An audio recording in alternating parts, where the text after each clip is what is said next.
IT specialist, obviously.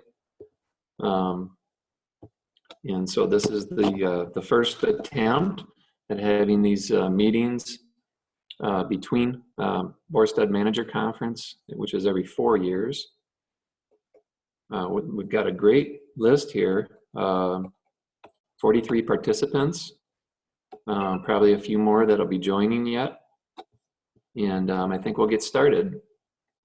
I do have the chat open if people want to ask a question via the chat, or as Wayne Singleton and Kara Stewart did here in the last few minutes.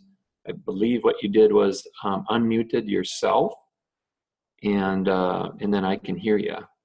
And then once you're done speaking, if you just mute it again. So the topic today is best collection techniques to avoid bacterial and viral contamination. Shrink this panel a little bit for myself here.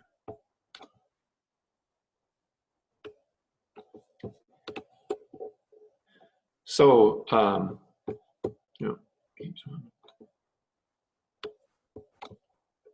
I just need to move the chat. So during collection, we all know that there's unwanted bacteria. We can also have viruses enter the collection cup. There's really two sources of bacteria and viruses. One would be from the boar's reproductive tract, so it would come out with the semen. The other would be bacteria or viruses getting into the cup via external contamination. So the primary purpose of the presentation today is to talk about what can be done to minimize external contamination. Of course, the first step with bacterial contamination is that you need to know if you have a problem. So in my experience, that means monitoring every collection day. I would rather see less samples more often rather than more samples less often. So if you're sending samples to a lab, a reference lab, or university, or doing your own culturing, in my experience, it's a lot more effective to culture even a couple of samples each production day rather than sending in like once a month, sending a big pile of them in. That only represents 1 or 2 production days. Some of the bacteria that we're dealing with, we really can't afford a delayed response. So I would rather find it at the Borsted first, and rather than with via recycles 3 weeks later, or at preg check time, or at farrowing time, because we have a lot more animals affected in those cases. Hopefully the video is showing here. And what the best way to control is to minimize the bacteria in the raw ejaculate. And that's what we're going to be talking about during the presentation here, is ways to minimize bacteria and also external viral contamination in the raw ejaculate. These two videos shows 2 doses from the same Borsted on the same day. And I really believe it is possible to minimize bacterial contamination just doing a few simple things with technique. So the right is showing serratia, those little things zipping around in there about a quarter the size of the sperm head are serratia, and you can see the effect it has. So in this case, serratia is in the population, we know that. Of course, but on the left, with good collection technique, we can get an ejaculate that's still normal. So we'll talk about, spend some time, first of all, talking about setting the stage for a sanitary collection. So that will involve talking about prepuce hairs, warm-up stalls, dummy sanitation, and dummy height. Next, we'll move to prepuce evacuation, proper technique with that and the purpose. Third topic to address will be the position of the penis The fourth, we'll talk about 3-glove method in free catch collection. I'll share some information from a study that I did comparing free catch collection to the traditional double glove method. Also share some information about viral contamination, a PED study that was done a couple of years ago. And then we'll summarize everything, and then we'll take some questions. So first off, setting the stage for a sanitary collection is to keep the prepuce hairs short. This is showing an example where staff are running bores through a kind of a catch area, can be an alleyway, and then reaching in from the side and shaving the bores. In this case, they also took the opportunity to have them go through a foot bath mat, maybe have copper sulfate in the mat.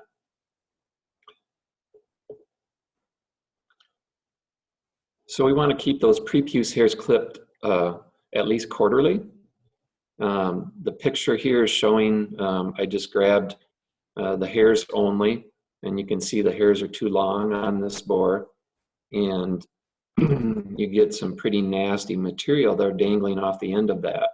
When the collectors are trying to grab the penis and get them extended, of course, you're using a tight grip, so you end up dragging all of that into your hand. So that's the purpose of keeping those hairs short.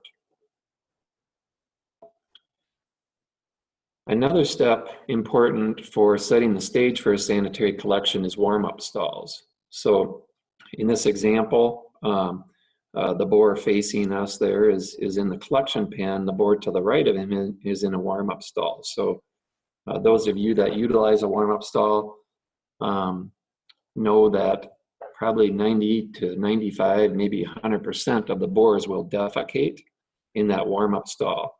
So then we don't have to deal with all the fecal material in the collection area, boars stepping in it, potentially laying down in it, because a lot of the bacterial load, external bacterial load, the majority of that is coming from the fecal material. Cleaning a dummy. Having a good, well-maintained dummy. In the left is an example of a coated dummy. I know there's a variety of coated dummies available. This one is cracked and should have been replaced or recoated. In the case of the pictures on the right is from the same bore stud, stainless steel dummy, and I'm showing the underside there. The top picture was one that someone just didn't get after it with the power washer, and there's a lot of biofilm there, some gel plug and residual, whereas the one on the bottom is perfect. Here's a picture of a nice, clean, organized work area, paper towels and collection gloves, up and out of the way, not getting any fecal material or prepuce material contaminating that. Dummy height is probably something in a lot of cases I see people not paying close enough attention to that. In general, I like to see the dummy higher rather than lower. We need room to be able to pull that penis out to the side. Some of the dummies, kind of to keep them strong enough, they sort of have a rounded edge. And if we have the dummy too low, the base of the penis and the prepuce end up rubbing across the back of the dummy. And when you try pulling the penis out to the side, the base is rubbing along there. And that's a really good way to inoculate bacteria from one board to another. So if we get the dummy high, like in this case, in this picture, you can pull the penis out and it's not rubbing the back of the dummy. We want the penis to come out parallel to the floor or uphill.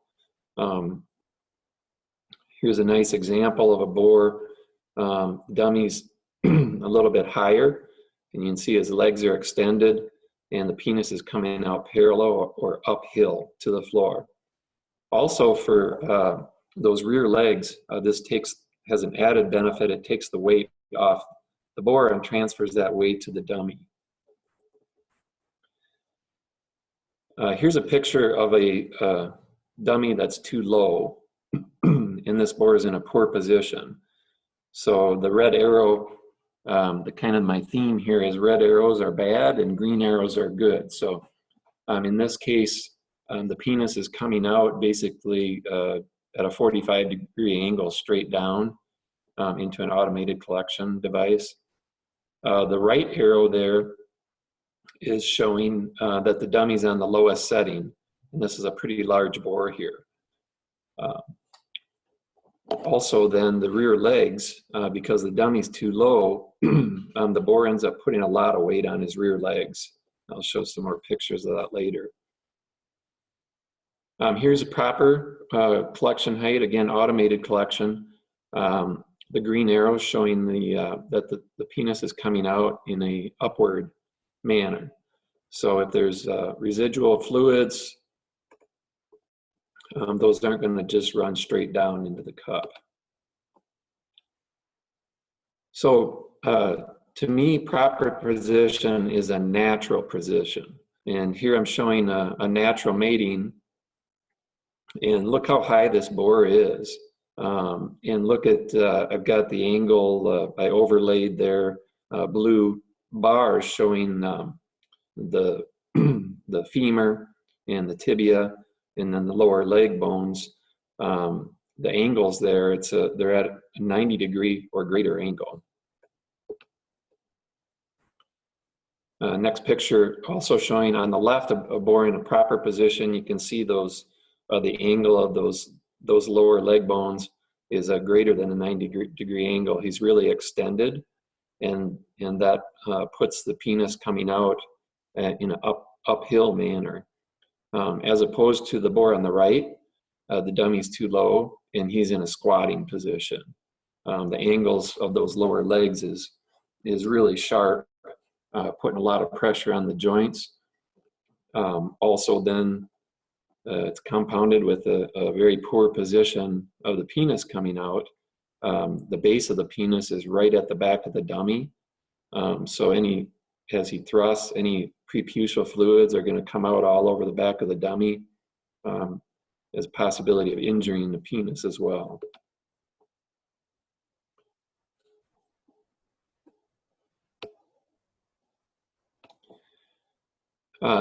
Next step is evacuating the prepuce.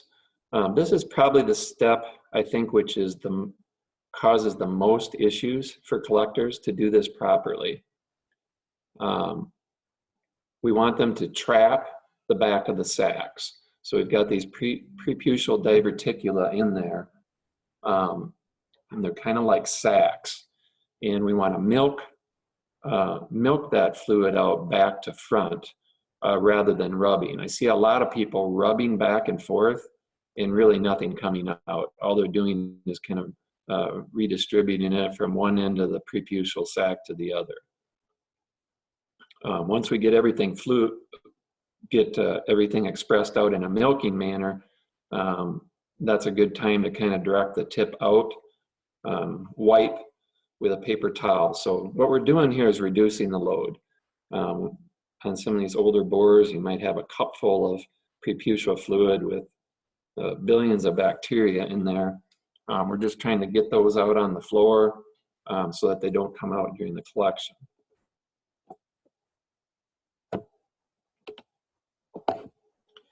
I like to see people use a wrist-length glove. If you enjoy taking that smell home, that preputial fluid, God help you.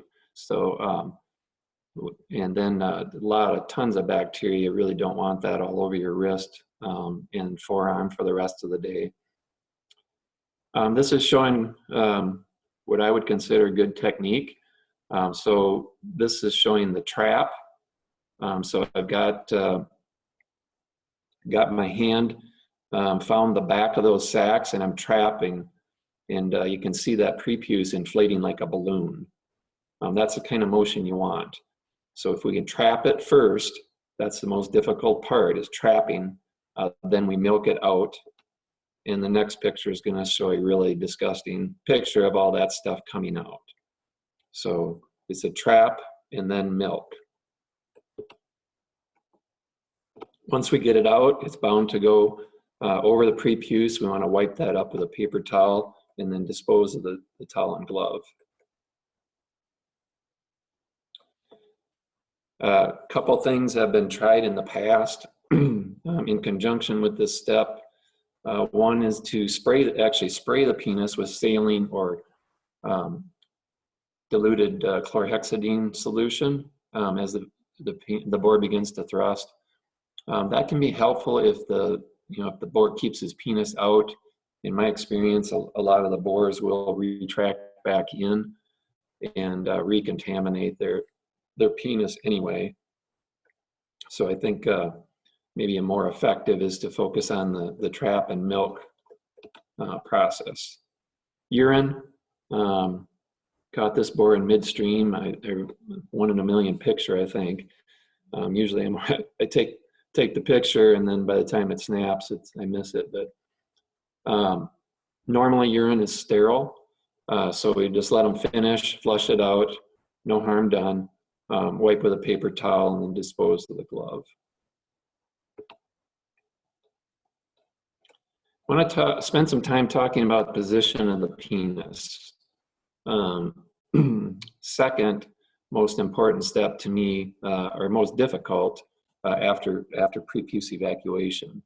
So common, especially among new people, I think often people are afraid they're going to hurt the boar pulling the penis out to the side. So the base of that penis, it really doesn't hurt the boar. I always say it's kind of like a shoulder joint in a way. You can move that all around, and so I like to see people focus and try to position the penis towards the knee of the boar. When you do that, it keeps the base of the penis away from the dummy, avoids injury. In most boars' case, the penis is long enough that it gets it away from any debris coming off the hair of the boar and landing in the cup. More of an issue with all the Duroc boars that a lot of you have today, probably versus 15 years ago. There's a lot of Duroc boars out there. They're pretty hairy. More hair holds more material. So I think this is getting to be a much more important step. Picture here, what I would call proper position of the penis. So penis out to the side. The shaft is, the base is running uphill in relation to the floor. It's at a little bit of an angle there, but you can see that the base of the penis comes out and goes uphill. Then we got the tip pointing straight down into the cup.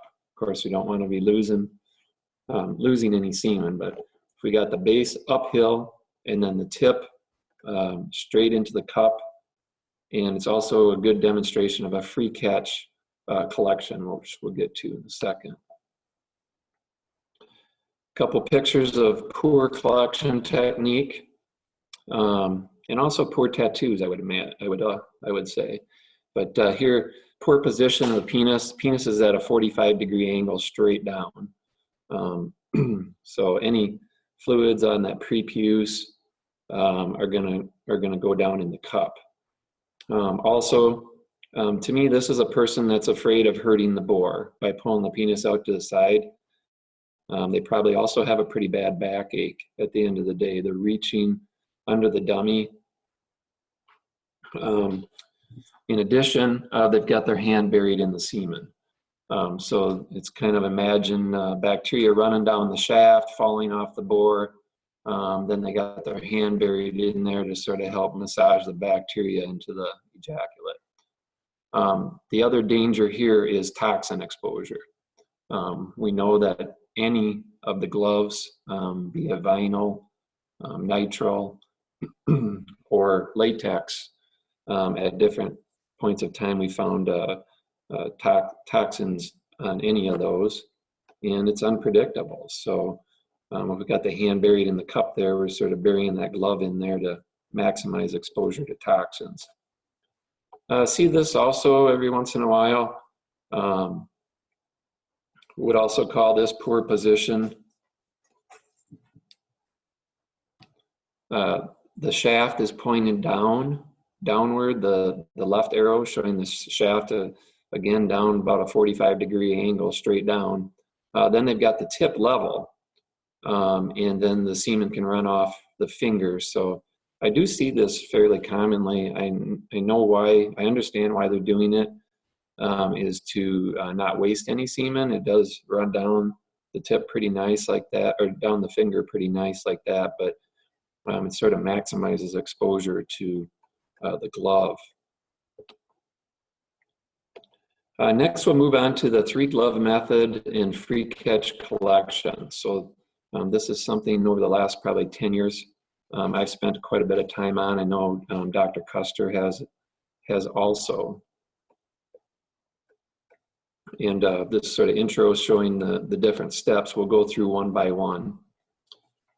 The first step in the 3-glove method, the first glove, so to speak, would be like a wrist length glove. In this example, it's actually an OB sleeve. A lot of people will use a wrist length glove. Really would like to see one of those two moved. I do see a fair amount of people using a regular collection glove. And the challenge there is your wrist and forearm get pretty heavily contaminated throughout the day. So trapping and then milking with that prepuce evacuation with the first glove. We'd also use a paper towel then and wipe all of that material, try to soak up that material. So with this step, with this first glove, we're trying to reduce the load. If there's a cup full of residual urine, semen, there's going to be a ton of bacteria in that. So we're trying to reduce the load. If possible, this can be done in the warm-up stall before the board comes in the collection pen.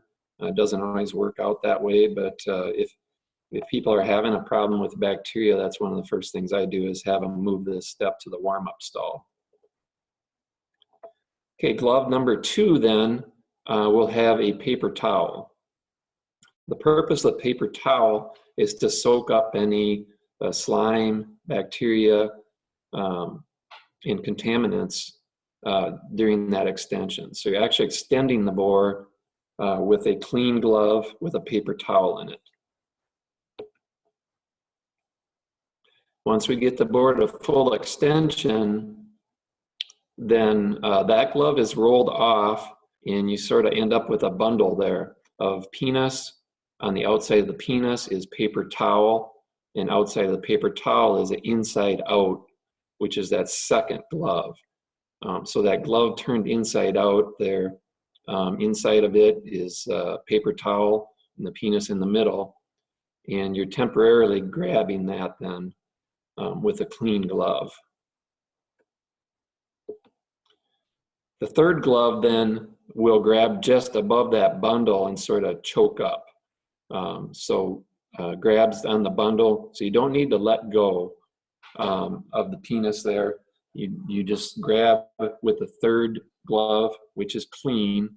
You're grabbing just above that and sort of sliding down the penis shaft then as you get rid of that bundle, which was the second glove and the paper towel and all the contaminants. Then the last step is to try to get a free catch collection. And if you've done all the other steps, you probably got a pretty dang good grip there with any slimy stuff. And this is fairly easy to do. If you've got everything wiped up, you should be getting probably 90% or higher where you can get a free catch collection, that tip free and clear. I'm going to go back here. So the reason we want the tip free and clear here is to avoid that glove. We really don't know. Every box we open, at my lab, we do a lot of testing on gloves to pre-approve them. But in addition to that, if we can do the free catch collection, we can avoid any contact whatsoever, just in case there's some inadvertent contact there.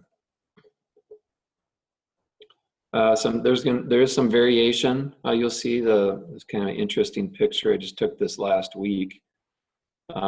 This boar actually had 3 openings, had 3 urethral openings. He had 2 shooting pretty strong. If you do a free catch collection, you kind of just line it up and shoot that straight into the cup. If the penis is buried in the hand, that stuff ends up going all over the place. I think you lose a lot of semen there. 3-glove method with automated collection is still possible. Same way, the first step is to extend the bore with a paper towel.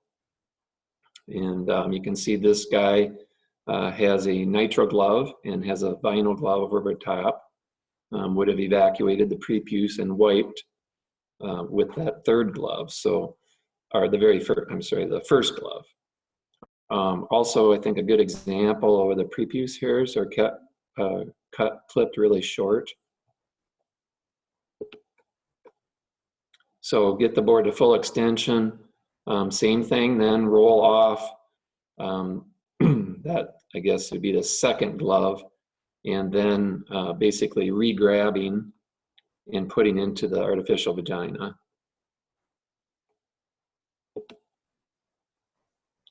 Another type of AV can be done the same way, doing that initial extension with a paper towel, and then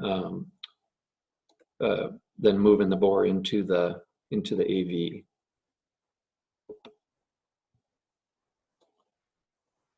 I want to go through a study here that I conducted recently, and the purpose was to quantify bacterial contamination with different collection methods. And what prompted kind of a behind prompting of this was one of these bore studs has had some history with serratia over the past. And we're in the process of trying to do a serratia eradication, actually. So these are 2 different bore studs, 2 different companies, really no relation, I guess, other than me, that I'm their veterinarian. We collected 21 bores total, and each bore was collected by 2 different methods. So first, we collected with the traditional double glove method, and then we actually stopped halfway through, basically let the bore go, and then commenced with a 3-glove collection technique, and then I cultured the raw ejaculate. So here's your double glove method that you read about a lot in older literature. Basically, evacuate the prepuce and wipe. Exactly the same as with the 3-glove method, but then the 2nd glove typically would not have a paper towel or anything to soak up on the outside of the penis. And then the picture on the right, I guess, is we purposely did not try for a free catch collection. The other method then, once I had enough semen, tried to get during the same phase, let go quickly, re-grab then. So we'd go directly to the 2nd glove, basically there, grab with a paper towel, roll off, re-grab with the 3rd, and then attempt a free catch collections, which there was a variety of different technicians involved with this, and we were successful on 21 out of 21 with the free catch. Cultured on blood auger and incubated for 48 hours. The minimum detection level was 150 colony forming units per mil, and then I used a maximum of 15,000 colony forming units per mil, which would be like typically a too numerous to count classification. I just fixed it at 15,000. So here's the plates from stud 1. So on the left of each plate would be the double glove method. The semen from the cup, I didn't swab any hands or anything like that. This is just the end product that would have went up to the lab. And you can see there with the double glove method, not with every plate, but the majority of the plates had quite a bit of growth from the exact same ejaculate on the double glove. And then on the right was the free catch. Stud 2, we did more bores there. This stud had some history of with serratia in the past. And just a couple examples here. With the double glove method, the majority of the bores had the maximum bacterial load. And then we were able to get quite a few with not a detectable level with the free catch method. The picture on the right there is showing kind of a typical difference where we had bacteria growth both ways. Obviously on the left, too many colonies to count in a reduced load, but the same type of bacteria on the right. This slide I'm showing for each of the bores. In red would be the double glove method, and in the green is the free catch. So on stud 1 there, the free catch, quite a bit of load. I think all but one, we had 15,000 CFU per mil. In stud 2 had a lot lower load. I don't know why. That's something I'd like to look at in the future. Stud 1 is actually a new bore stud, very clean. Stud 2 is over 20-year-old facility, and certainly a lot more challenges with maintenance and that kind of thing, like a lot of you have at those age of facility. So double glove method, we averaged about over 13,000 colony forming units per mil, and we had only one collection with no growth.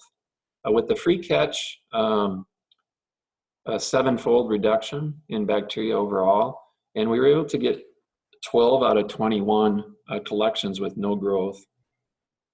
These bores were older bores. Each stud, they were cohorts, so they're from the same age, would have come in together, and all of them had a lot of fluid in the prepuce, older bores. So there was quite a significant difference, I guess, between the two methods. If we look at viral contamination, all of you know or should know that PRRS virus is shed in the semen. So it's not an external contaminant. It could be, but our fear with PRRS, the scary thing is it comes out with the semen. It gets in the reproductive tract. Likewise with Seneca virus and brucellosis, there's quite a few others. What we're talking about here is viruses that would enter the cup via external contamination. So PED, like the intestinal viruses, PED, TGE, where they're not really entering the bloodstream. Those in theory, we should be able to keep out of the collection cup. Influenza would be another one. So this was a study I did a couple years ago with Dr. Rosso and Chris Custer as collaborators. We infected boars with PED. These are the boars in the trial. They got really sick, really sick. This is one on the right there is vomiting, profuse projectile vomiting. One on the left, off feed. And then all the boars ended up eventually with watery diarrhea. And then we asked them to go to the collection pen and get on the dummy. So I was able to get them collected.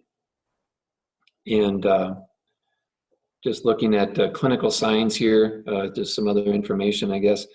First clinical sign was lethargy.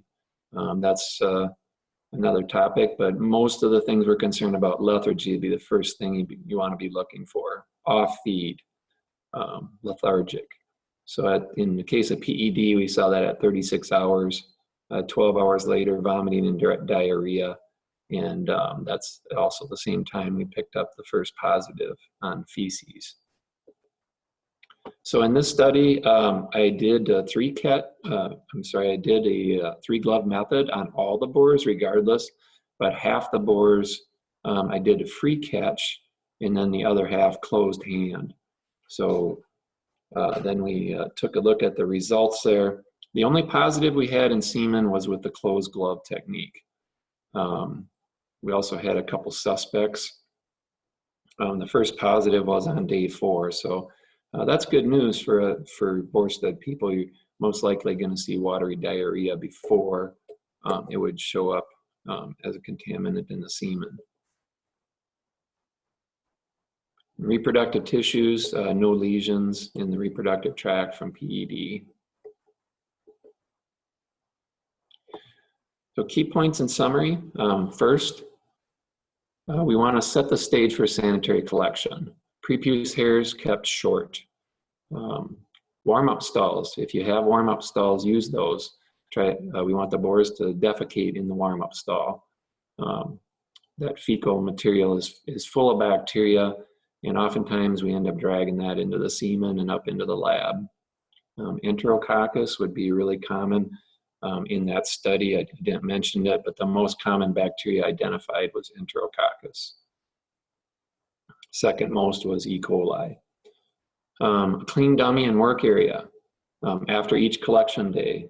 That's not a once a week thing. We gotta clean the dummy, clean the work area, especially the underside of those dummies where boars might be thrusting into, and oftentimes we get some gel plugs stuck in there.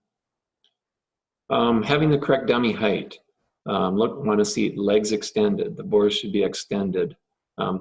If those of you that are old enough to have seen boars do natural matings, they're not in a squatty position, all hunched over. Their legs are extended. The sows are fairly tall. If there's gilts, people would not use a big boar on a gilt. They'd use a young boar. So that's a more comfortable, it's a more natural position for them, and it also helps them at that base of that penis. We can have it going uphill instead of downhill or being jammed into the back of that dummy. Prepuce evacuation, trap back and milk out. So we got to trap the back of those preputial diverticula, those sacs in there, if you will, and then milk out. Rubbing back and forth really doesn't do anything. We got to trap and milk. And then wipe with a paper towel. Proper penis position. We want the base of the penis uphill. That's really important. And a lot of that is dummy position, but also when the people extend the boar out, they should make that base going uphill. And then the tip, the very tip points straight down in the cup. We don't need the have that semen running all over the place, all across gloves and all that kind of thing. It's pretty easy. It doesn't hurt the boar. You can point that tip straight down. That applies to regular or automated collection. Even with the automated collection, if you have the right dummy height, if you have the equipment positioned properly, the base of the penis can be going uphill. The 3-glove method. First glove is for evacuating the prepuce and wiping. The second glove, extend with a paper towel, and the purpose there then is to remove the contaminants and dry off. The third glove, once we roll that second glove off, that third glove can slide down the shaft and grab the penis where the contaminants have been removed. Everything is dry, which means the boar is less likely to slip off and become recontaminated if he retracts back in the prepuce. It doesn't do any good to go through all these steps if the boar jumps down, draws his penis back in, and just recontaminates everything. And then lastly, to try to get that tip free and clear for a free catch collection. We reviewed some research, 3-glove technique versus double glove method, where we found a 7-fold decrease in bacteria. And then also a little bit older study with PED, where we're less likely to have PED contaminate the cup with free catch collection. At this point, if I'll open up for questions You can do that via chat. There is a chat feature, or emailing Tim Safransky. I guess it could be as simple as replying to the invite. If you want to email me, if you want to text me, and we'll hang on here for a few minutes and see if anyone has questions.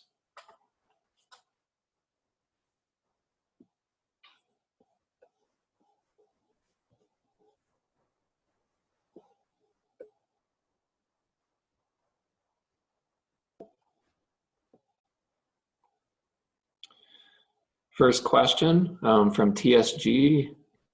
I assume that's Total Swine Genetics, someone there maybe. Can TGE be transferred through semen? We don't know for sure on that, but it's very likely that it would not be shed in the semen.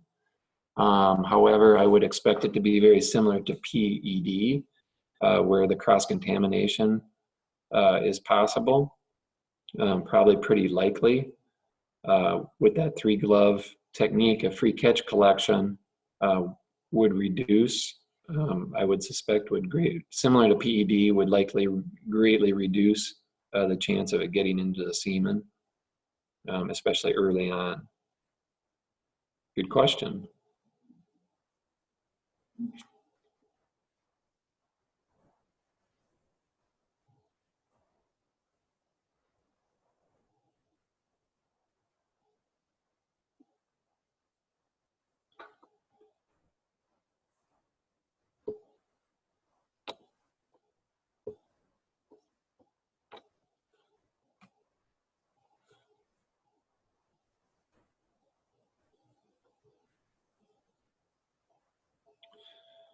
Question from Steve Terlau about PCV2.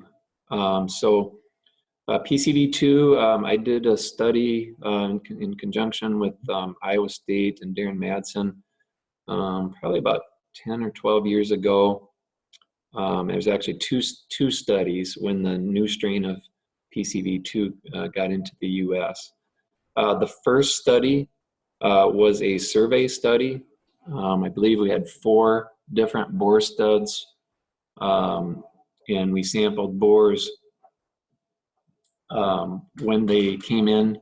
We had 2 sets of boars. The first was boars coming in from the quarantine. We sampled the semen to see if there was PCV2 or porcine circle virus type 2 in the semen. It was in every one of the boar studs had in the isolation on arrival, all of them had virus in the semen. Then we followed those boars out for, I believe it was 6 months, to see if they would sort of age out of it or get immunity.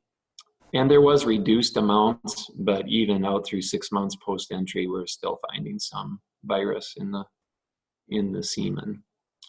The second part of that study was that we sequenced every single positive we had. So it was a very expensive study. And we found, I think it was 4 different strains.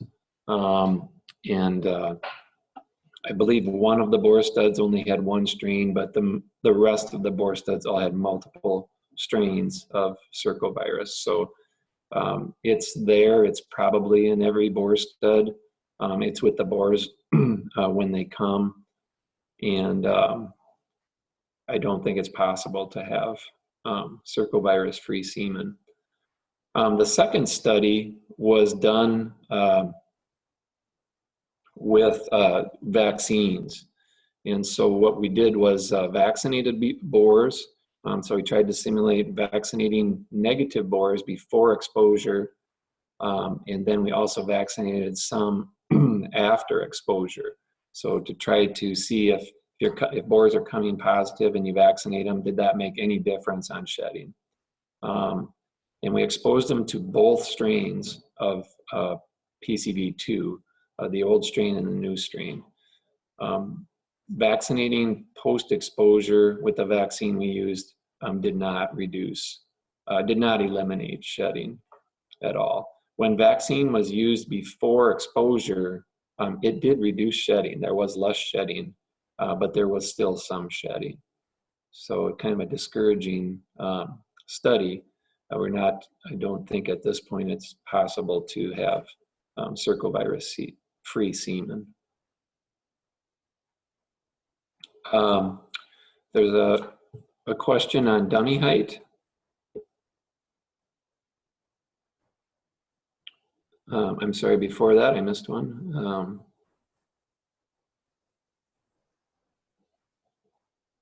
I talked too long. I missed some questions here. I want to go in order.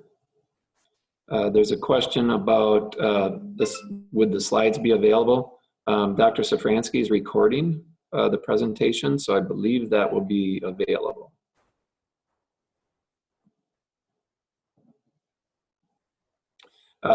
Next question was, all pictures shown solid dummies. Okay, I believe this is I believe I got this right. So the question is, dummies bore going to a collection pen with a dummy versus taking the dummy into the bore pen. So that is done probably a little more commonly in Europe, taking the dummy into the collection pen. As far as collection technique, I think it doesn't matter. You can do the same technique either way. As far regarding bacterial contamination, I'm not sure if there would really be much difference either way. It's not a real common practice in the U.S., mainly because of safety, and most spore studs have gone away from kind of a open style pen there where the bore can spin around and hit someone. Dr. Safransky is saying the presentation is recorded and will be posted online.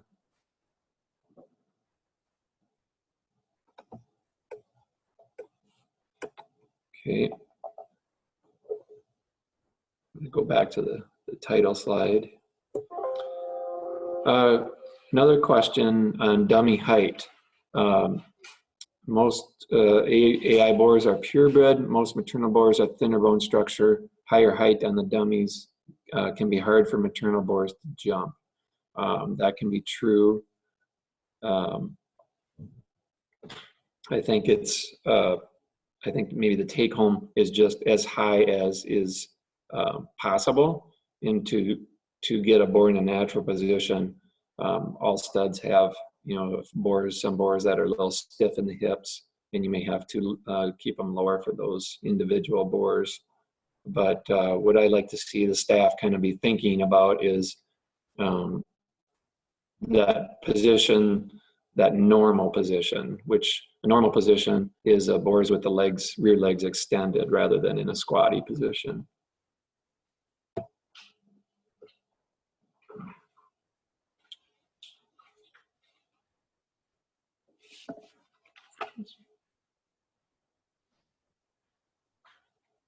Question about semi-automated collection.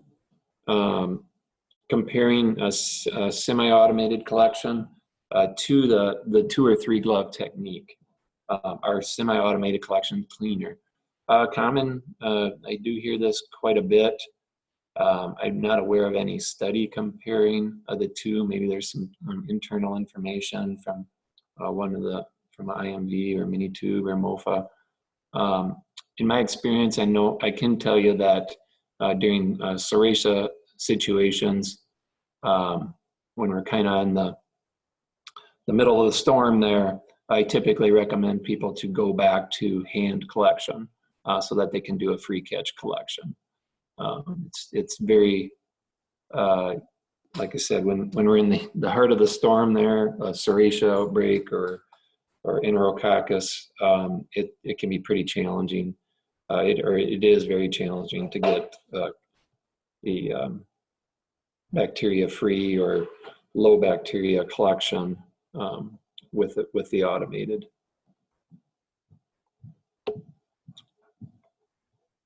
Another question about dummy height. The dummies are too high. Is there concern with injury on hips and joints?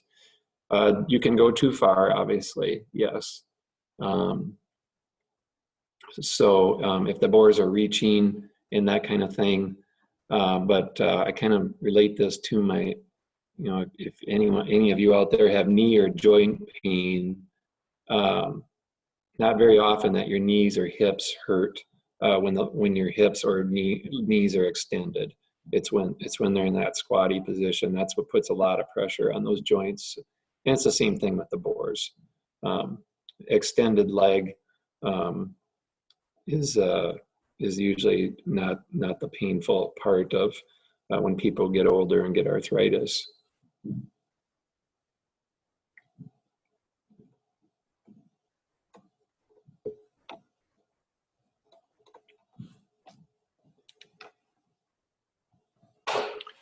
I've got another question here.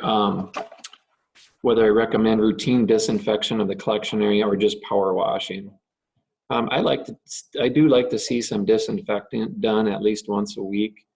Some of these bacteria really can lay down a nice biofilm, and I know a lot of bore studs will use something like a detergent. Barnstorm is a common one that peels out biofilms pretty well, and then disinfecting, just even having a hand sprayer where you can just disinfect the dummy. I'd be in favor of that.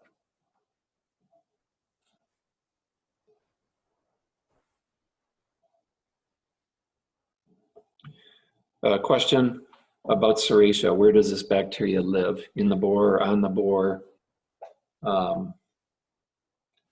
I'm not sure we know 100% where it's actually coming from. It's likely in the feces. It obviously gets in the prepuce in very heavy quantity. It doesn't seem to be a systemic bloodborne bacteria. I think we got a fair amount to learn yet about the origin of serratia, whether it's coming in with the bores. I'm in the process. I've got one bore stud we've been working on an eradication, and that was one of the two in the study there.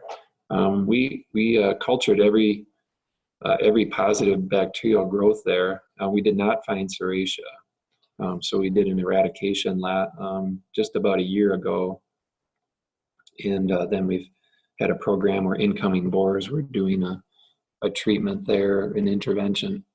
So I feel pretty good about that. We did not find any serratia, and they would have had serratia over the last probably 6 or 8 years, sporadically, on and off.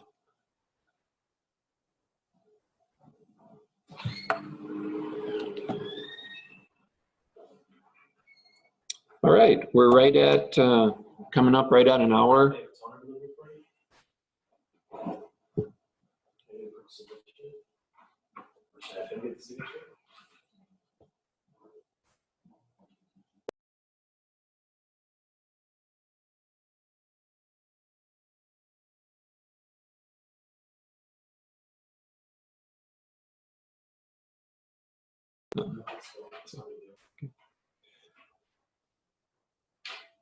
Okay. Sorry, someone came in the room with a delivery. I think we'll wrap it up there. I'm not seeing any more questions, and appreciate all the great feedback from everyone. And I think we look forward to doing this again from the Bore Stud Managers Conference. And I'd like to thank Tim and Kara. Tim's put so much effort into that conference and educating Bore Stud staff and personnel and managers, and I really appreciate that.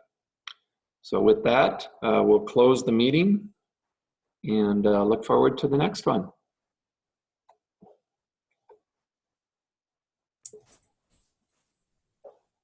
Thanks, Darwin. Welcome.